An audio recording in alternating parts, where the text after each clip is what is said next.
دھجیاں اڑانے لگے، آج کل کھلا کھانے پینے لگے، یہاں تک کہ نوجوان بالکل بھی اللہ سے نہیں گھبراتا کہ رمضان کا مہینہ آ گیا، ہم روزے نہ چھوڑو۔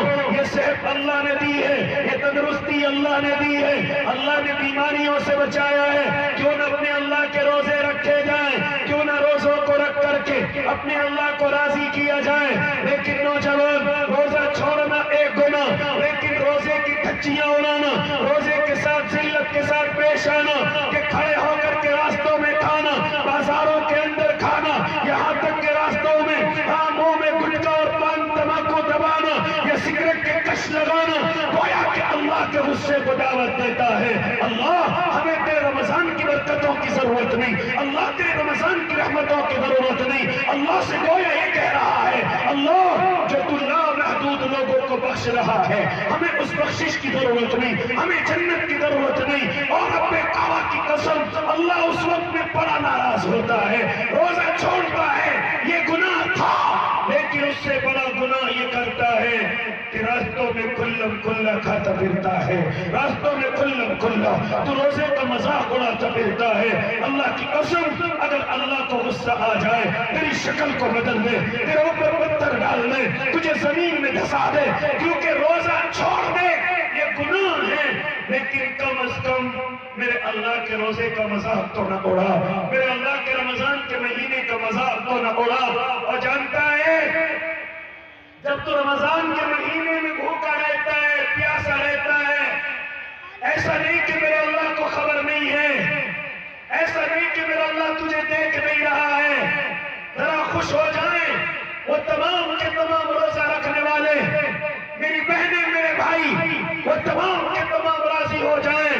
فرمایا تھا میرے اور آپ کے آقا نے کہ جب روزے والا روزہ رکھتا ہے، ادھر میرا اللہ فرشتوں کی ذمہ داری لگا دیتا ہے کہ میرے بھوکے کے لیے جنت کو سجایا جائے، میرے پیاسے کے لیے جنت کو خوبصورت کیا جائے، یہاں تک کہ فرشتوں کی ایک بڑی ٹیم اللہ کی جنت کو خوبصورت کرتی ہے۔ جو بندہ روزہ رکھتا ہے اس کی جنت کو خوبصورت کیا جاتا ہے، آراستہ کیا جاتا ہے۔ وہ کہاں تک سناؤں، تو تراویحوں کے وقت میں گھومتا پھرتا ہے، تو تراویحوں کے وقت میں ٹہلتا پھرتا ہے، یہاں تک کہ وقت سے پہلے اپنے دوستوں میں مزے کرتا ہے، لیکن جو تراویح پڑھتے ہیں، جو عشاء کی نماز میں مسجد میں جاتے ہیں، ذرا سنتا چلا جا ان کا مقام کیا ہے۔ ہاں ذرا تجھے بتلاتا چلو، میرے اللہ کے عرش کے یہاں ایک جگہ ہے جس کو خطیرۃ القدس کہا جاتا ہے، وہاں لامحدود فرشتے ہوتے ہیں۔ جیسے رمضان کا مہینہ شروع ہوا، جیسے یہ برکتوں والا مہینہ شروع ہوا، میرے اللہ سے فرشتے جا کر کے گزارش کرتے ہیں، اے رب کریم ہم تیرے بندوں کے پاس جانا چاہتے ہیں جو دن کے اجالوں میں بھوکے ہیں، جو دن کے اجالوں میں پیاسے ہیں، اے رب کریم ہم ان کے پاس جانا چاہتے ہیں جو رات کے اندھیروں میں قرآن سن رہے ہیں، قرآن سنا رہے ہیں، لمبے لمبے سجدے کر رہے ہیں، لمبے لمبے قیام کر رہے ہیں۔ اے رب کریم ہمارا دل چاہتا ہے کہ ہم تیرے بندوں کے بیچ میں جائیں، ہم تیرے بندوں کے بیچ میں جائیں۔ اے رب کریم اجازت کیوں نہیں دیتا؟ میرا رب ان فرشتوں کو اجازت دیتا ہے، جاؤ میرے روزہ رکھنے والوں سے ملو، جاؤ جو میرے لیے قیام میں کھڑے ہوئے ہیں ان کے برابر میں کھڑے ہو جاؤ، جو رکوع اور سجدوں میں ہیں ان کے برابر میں چلے جاؤ۔ اور فرماتے ہیں میرا رب، اے فرشتوں یاد رکھنا جو بھی روزے دار، جو بھی تراویح پڑھنے والا تم سے ٹچ ہو جائے گا، قیامت تک میں ان کو نیک لوگوں کے اندر لکھ دوں گا۔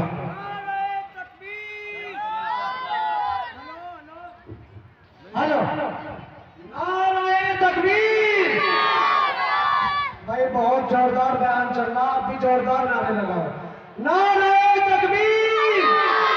حضرت مفتی محمد خالد صاحب، مدارس اسلامیہ، علماء اکرام، نعرہ تکبیر! بڑے ادب اور احترام کے ساتھ میں اپنے کھڑے ہونے والے بھائیوں سے گزارش کروں گا کہ علماء اکرام کی اور دین کی باتوں کی قدر کرتے ہوئے آگے آ جائیں، آگے آ جائیں جلدی جی۔ میرے بھائی میں گفتگو کرنے لگا، یہ نہ سمجھنا تیرے بھوکا پیاسا رہنے کی اللہ کو خبر نہیں ہے، یہ نہ سمجھنا تو رات میں تراویح میں جب کھڑا ہوتا ہے تیرے اللہ کو خبر نہیں ہے. ارے میرے اللہ کو اتنی خبر ہے. میرے اللہ نے فرشتوں کی ذمہ داری لگا رکھی ہے. میرے بندے کے لیے جنت کو خوبصورت کیا جائے, میرے بندے کے لیے جنت کو سجایا جائے. او اللہ کے نیک بندو, میرا اللہ چاہتا ہے کہ میرا بندہ کوئی تو نیکی کرے کہ اس کے لیے جنت کے فیصلے کروں, اسے جہنم سے بچاؤں. لیکن بندوں کا کیا کہنا کہ اب رمضان آ رہا ہے, روزے چھوڑ دیے جائیں گے, نمازیں چھوڑ دی جائیں گی, صرف 1 یا 2 دن شوق نظر آئے گا, اس کے بعد رمضان کی دھچیاں اڑائی جائیں گی, اس کے بعد تراویحوں کو چھوڑ دیا جائے گا کہ جس کے ایک ایک سجدے پر اللہ لاکھوں کروڑوں نیکیاں عطا کر رہا ہوگا, وہ تمام کی تمام نیکیاں آج ہماری زندگی سے نکل جائیں گی. او اللہ کے نیک بندو, کیا آپ نے علماء سے نہیں سنا کہ میرا اللہ رمضان کا مہینہ شروع ہوتے ہی اپنے لامحدود بندوں کو جہنم سے آزاد کرتا ہے, اور جب رمضان کا آخر آتا ہے, جب رمضان کا آخری دن آتا ہے, کیا آپ نے اپنے علماء سے نہیں سنا کہ جتنے پورے رمضان کے اندر میرے اللہ نے اپنے بندوں کی بخشش کی ہے, اللہ اتنے اس آخری دن کے اندر میرے اللہ بخشش کے فیصلے کرتا ہے. لیکن نوجوان تو کہاں ہے, تو شاپنگ میں رہتا ہے. ہاں تو اگر کوئی اچھی سی فلم آ جائے روزے کو چھوڑ کر کے سنیما گھروں میں نظر آتا ہے. ہاں اگر اچھی سی فلم آ جائے, ارے عید کا دن ہے, بخشش کا دن ہے, جنت کا دن ہے, رب کعبہ کی قسم تو اس وقت بھی اللہ کے سامنے نہیں بلکہ دنیا کے شیطانوں کے سامنے ہوتا ہے, دنیا کے ان لوگوں کے سامنے ہوتا ہے جن پر اللہ کا غصہ نازل ہوتا ہے. لیکن میرا اللہ پھر بھی کریم ہے, میرا اللہ پھر بھی رحیم ہے. کیا کہہ رہے ہیں اپنے بندوں کو, وَسَارِعُوا إِلَىٰ مَغْفِرَةٍ مِّن رَّبِّكُمْ, اور لوگوں دوڑو اپنے رب کی بخشش کی طرف. ایسے وقتوں میں اپنی مائی بہنوں سے بھی مایوس ہو گیا. ایک زمانہ تھا کہ جب ہمارے مرد روزوں میں ایک سستی اور کاہلی کر لیا کرتے تھے, لیکن ہماری بہنیں روزہ نہیں چھوڑتی تھی, ہماری بہنیں روزوں کی بڑی پابندی کیا کرتی تھی. لیکن زمانہ کتنا تیزی کے ساتھ بدلتا جا رہا ہے کہ اب ہماری بہنیں بھی روزہ چھوڑتی ہیں, ہماری بہنیں بھی روزوں کی دھچیاں اڑاتی ہیں. اگر آپ کو نظر نہیں آتا ذرا دیکھنا, بازاروں میں جا کر میری بہنیں کھڑے ہو کر جوس کی دکانوں پر کھڑی ہوئی ہوں گی, کھانے کی چیزوں پر کھڑی ہوئی ہوں گی. آج میری بہنوں نے بھی روزوں کی دھچیاں اڑانی شروع کر دی ہے. ہاں میں تیرے عذر کو سمجھ سکتا ہوں, ہو سکتا ہے تجھے پریشانی ہو, تیرے اوپر اللہ نے روزے کو معاف کیا ہو, لیکن روزے کو معاف کرنے کا مطلب یہ نہیں کہ تو کھل کر کے کھانا کھائے, تو کھل کر کے لوگوں کے سامنے روزے کی دھچیاں اڑائے.